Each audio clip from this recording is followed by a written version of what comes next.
Biləsuvar rayonunda yanğın olub. Hadisə rayonun Çınarlı kəndində Yusif Məmmədova məxsus fərdi yaşayış evində baş verib. Hadisə yerinə Biləsuvar rayon yanğından mühafizə hissəsinin texnikaları və canlı qüvvəsi cəlb olunub. Yanğın nəticəsində ümumi sayısı 135 kvadrat metr olan bir mərtəbəli 4 otaqlı ev tamamilə, yaxınlıqda sahəsi 143 kvadrat metr olan bir mərtəbəli 5 otaqlı evin dam örtüyünün yanar konstruksiyaları 3 kvadrat metr sahədə və 1 ədəd pəncərə çərçivəsi yanıb. İlkin məlumata görə yanğın elektrik nəqlində olan qısa qapanma nəticəsində baş verib. Faktla bağlı araşdırma aparılır.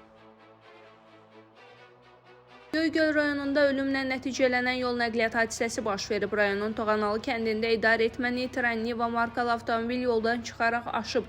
Qəza nəticəsində bir nəfər həyatını itirib. Hadisə yerinə Fövqəladə Hallar Nazirliyinin Gəncə Regional Mərkəzinin xüsusi xilasetmə hissəsinin əməkdaşları və polis cəlb olunub. Faktla bağlı araşdırmalara başlanılıb.